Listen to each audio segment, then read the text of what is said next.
What's good, everybody? It's been a minute. Inside the Chill. green room, Danny Green, Harrison Sanford. You already know the vibes. NBA season is coming soon. Can't wait for it. That is for sure.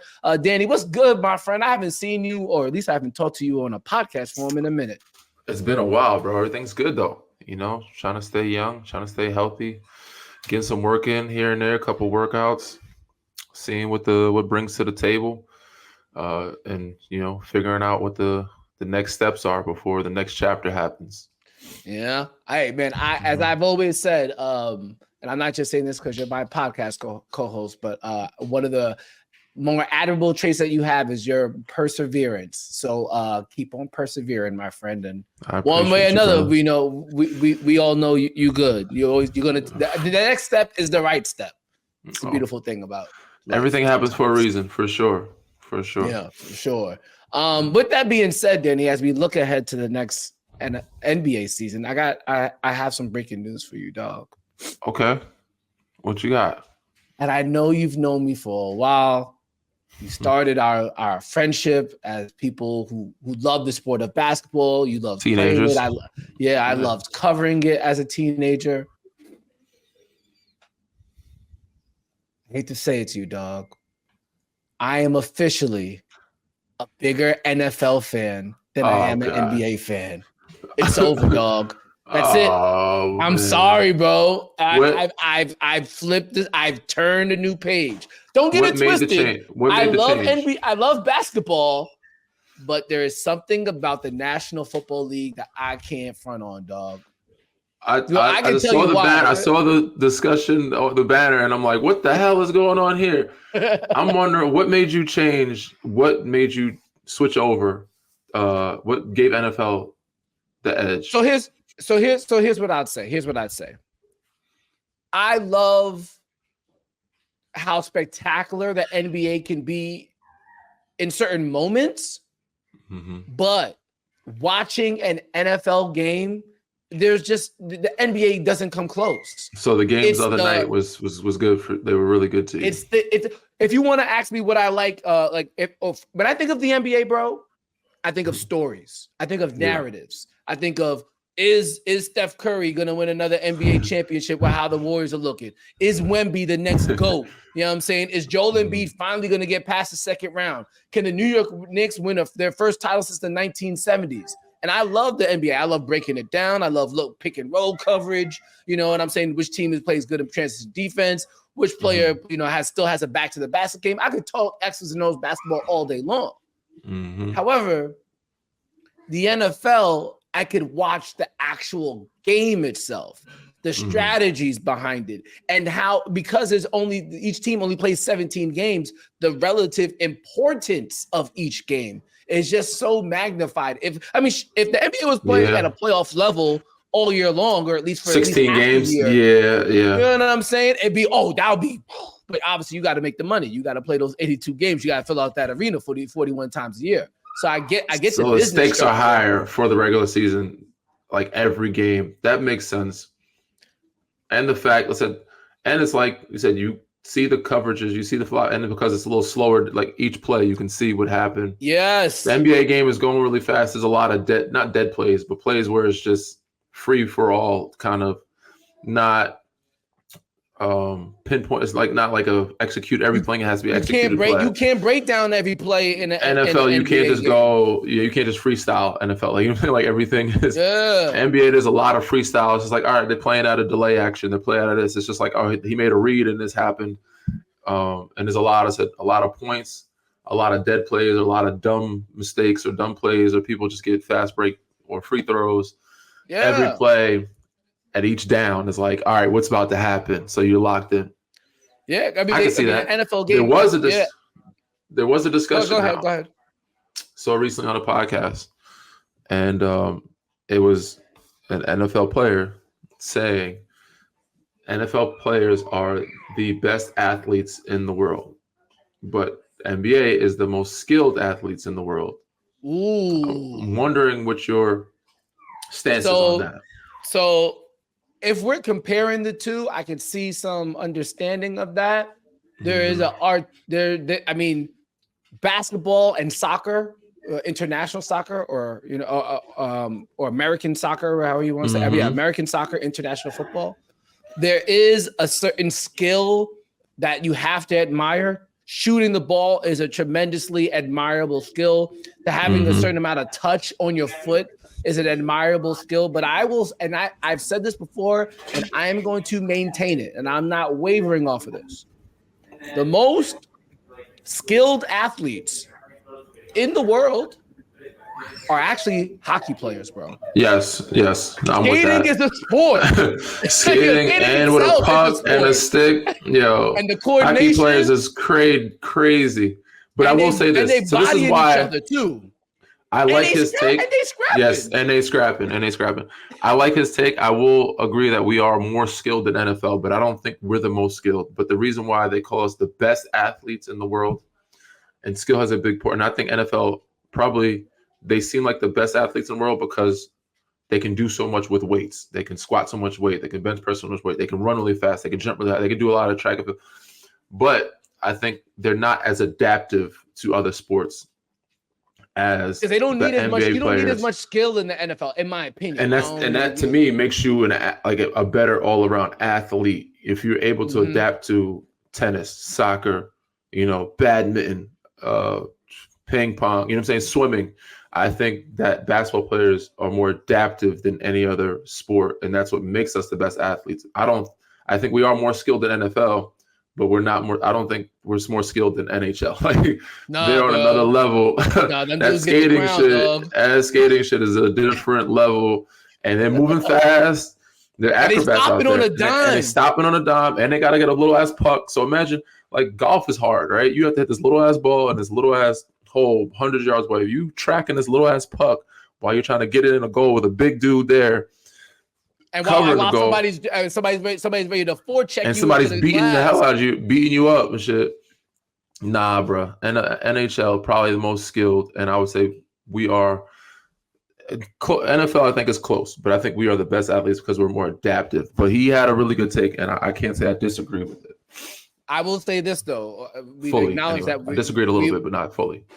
We acknowledge that we agree that the NHL is those athletes. They get slept on because again, skating itself is a sport. Skating itself is already a sport. Now you're throwing in all the other elements. Try to get an NBA player try to skate. Bro, what? It's over. Have you seen us on the ice? It's the first way to learn how to skate. Yep. Yeah. No. Yeah, it's over. But I will say this: I think the hardest thing to do in sports, the single most difficult thing, has to be hitting a pitch. Yes. The idea that the joint could be a 98 mile per hour fastball, dropping, and then curving. the next pitch is the same release, and all of a sudden it drops.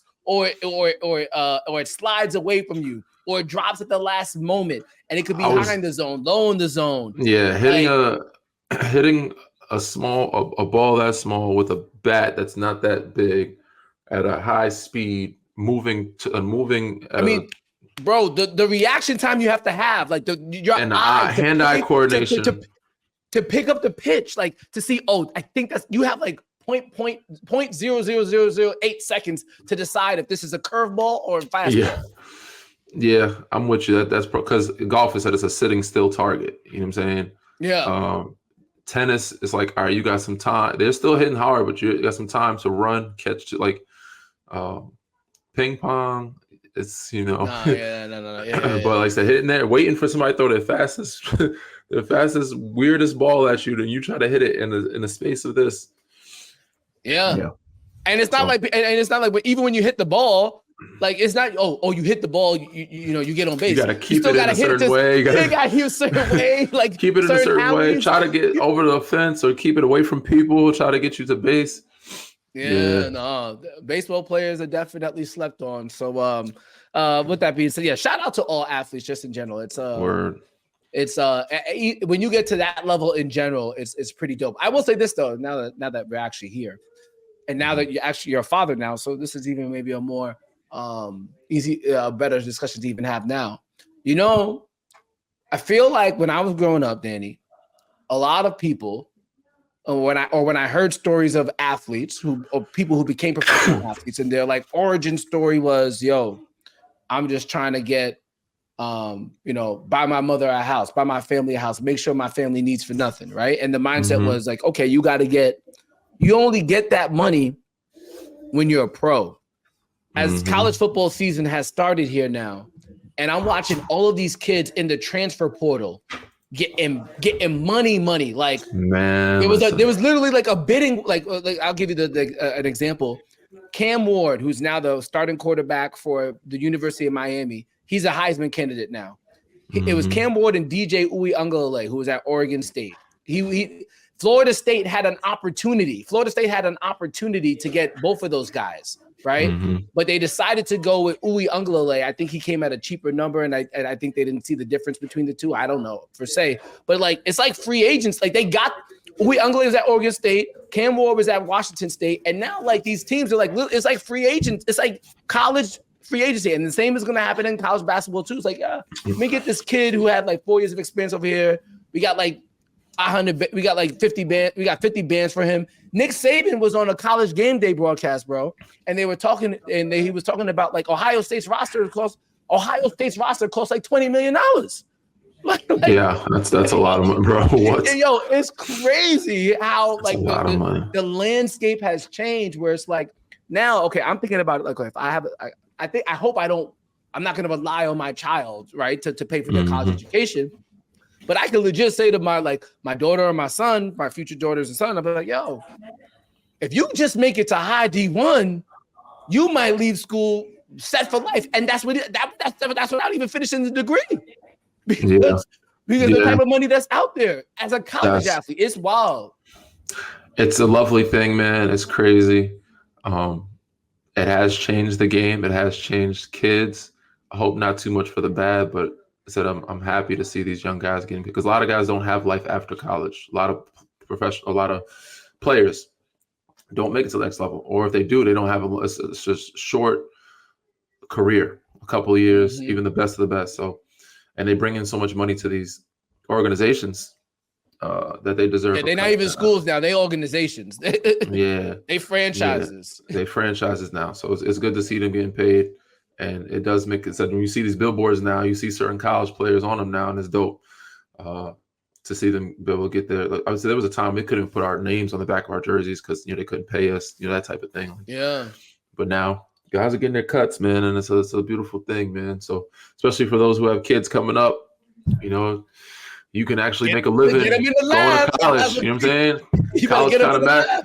I had this discussion with a friend the other day, and it's like, people talk about a college degree, like how important it was back in the day. Not as important it is now. He's like, yo, I'm saving this money for my kid to go to college. I'm like, he might not even want to go to college at that point. He's only like 11 right now. 10 years from now, 8 years from now, and degree is not even that. If he ain't, and my mind, when I thought about it, I'm like, most people are like, I ain't sending my kid to college especially athletes, unless he's getting paid to go. We can find another route. We find a job. It's really about who you know and what you know in that, without having to be like getting a degree. So now kids are getting paid to go to college. It's a beautiful thing, making a living doing that. Probably able to learn to invest it, and they'll take care of their families. The only thing I do hope, and I don't know all the nitty gritty of it all. I do hope the kids who are getting money, I hope they're not like giving them like a check for 30 racks. Up front, right? Yeah, it's paced out. They should have agents, right? They should have agents, and their agents and their people, their financial advisors or whatever, should be telling the school, like, listen, we want to pay you through 6 months or through 12 months, that type of thing, so it doesn't go right away. Somebody that's handling them, a handler, should be like, yeah, now you're going to get it 6 months, we can invest it, or 12 months, so you space it out. But all up front. That's a dangerous game for these young kids. Dangerous game, bro. Not dangerous game for anybody. So like, let alone somebody who's in college. So it's a wild. That brings up another. I mean, I don't know if you want to go into the next topic. That brings up another topic for me. I don't know if you want to chime in on this. Yeah, do it. Is $1 million life-changing money? That's Yeah. Well, first of all, bro, let's not. I mean, come on, we talking from two different tax brackets. First off, but yes, there's a lot of situations where it depends on that. So Yeah, Is but $1 million life changing? What is your definition of life changing? Life changing means you don't have a financial worry. And if somebody gave you $1 million, for how long? Right, bro. If somebody gave you $1 million, you should not worry over the next decade. Like really? You shouldn't. You think $1 million lasts 10 years? No, bro. It's not the $1 million. It's what you could do with the $1 million. Like imagine stack. Like if you're paying a mortgage. Bro, pay off your house. Like if you're paying, where are you buying this house, H? You ain't getting a house less than $1 million in New York. Okay, well, you're right. But you could, I'm not saying you pay. Here's the thing, Danny. You don't pay it off all at once. You pay. Sure. You keep. Let's say you put down 300. You still it's 600 left. You get your car. You got to take care of the family. I'm not even saying all that. Like you could just literally space it out. Like if you think to yourself, okay, I have to make this, bro. If you have to make it stretch, you make it stretch. And in the meantime, you still work. You still do your job. Like this. Life ain't changed then, H. Yes, it did. You know why? Oh, you know why? You know why it changed? You know why it changed? Peace of mind. Peace of mind. For how long? Bruh, if you get 10 years of peace of mind, 5 years of peace of mind, that's life changing. Okay. I think you're overestimating. I think it lasts a year. And it depends on bro, you say, no, bro. No, you coming from a different world. Like, yes, for me, I'm not saying, I'm thinking it's life changing for certain people. It depends on where you live. It depends on your age and what your job is. If you're living in the Northeast or in the West Coast of California, it's not life changing. It'll set you up nice. It'll make you comfortable. Most people that $1 million, if you're poor, you're gonna spend that $1 million within the year, bro. It's gone. Then you're gonna have to start from where you have to still maintain those things that you're getting. Yes, you have to be able to maintain the lifestyle that you have. You can't go crazy. And that lifestyle is not gonna. You can't go crazy with $1 million. 5 years is not lasting 5 years. It's not lasting 10 years. Houses are, bro. It's gonna take time. But it's house, a car. If you're coming from nothing, house, a car. Well, it's not. It doesn't necessarily have to be a house. It doesn't necessarily have to be a house. It could be like, yo, okay, bet this. Now you have to be really smart. You have to be really smart to try. Listen, you have to come from money to know what you're talking about. You have to know how to handle money. The people that are getting this $1 million do not know how to handle money, and it's not changing. It's changing their life for the year. They don't know how to invest. They don't know how to get a condo. They're not, I got $1 million. Let me get me an apartment. Let me get me a smart car. No, nigga, for you to last 10 years or 5 years with that $1 million, you got to get you a smart car, rent an apartment, keep your job, and still minimize, live the same life. You live the same life you've been living. Yeah, that's not changing your life. To me, that's not changing your life. Bro, but peace of mind is life changing. Yes, peace for of some mind people, is life changing. It doesn't give peace of mind for very long. Life changing to me is that you're set for life. That to me is life changing. My life has changed, and it's changed forever. It's changed for life. The lottery is life changing. The peace of mind that you get. I mean, it's for a short term. But what you are allowed to do as a human being, as a man who started his therapy journey earlier in this year, the things that you can accomplish when you have peace of mind, that's life changing. What I'm saying. For a year, H, I'm telling you, them bills. But that 1 year set you could, bro, Danny, you know this 1 year can set you up for your whole life. It can't. But that depends on who's you handling the money, who's smart enough to understand. To me, I can't call my life changing for a year life changing. I can't do it. I can't say that. To me, all my life changed in 2010. You know what I'm saying? Your boy had it. There's a lot of motherfuckers I know right now still, it's working FedEx, UPS, and they played in professional sports. Their life was changed at the moment. But to me, like your life, you didn't handle it correctly. And they had millions of dollars. They had life-changing money. There's $1 million to me is a lot of money. Don't get me wrong. Now, if you live in Florida, you live in Texas, and you have a good job, yes, it is life-changing. Yeah. But if you're a poor person and you don't know what you're doing, like you don't come from nothing, your life may change very short time. If you're a rich person, it didn't really change it much. It'll help you. Yeah. It's comfort, but it's only for certain types of people where $1 million is changing, life-changing money. Now, yes, it would help your life. It will set you up nice. Life-changing. Life-changing is a very different type of topic. I get your point. All I'm saying is it's doable. There is a power. 100%. But there's a small percentage of people that's smart enough to know how to do that. And those people that usually have had a job or come from money or learn to have had to handle money over years of mistakes. Or have been around people who know how to handle money. And usually if you're trusting somebody else with your money, that money is going to be gone. You had to go through some years of mistakes. We've gone through some years of handling money and had learning. Bro, when your first time buying a house, you're like, what the fuck? I don't know how to do this. It's all these papers. Why would somebody all these papers? There's taxes on this. So we got HOA. Like, you know what I'm saying? I got to pay for trash. You got to pay for this too. A lot of things that come with that. Oh, I got to get insurance? Bro, what? It's wild. Well, I ain't buying no house anytime soon. But yeah, I can imagine how crazy that could be. All right, we do have to get out of here, but real quick, we'll get back to some sports for just a moment.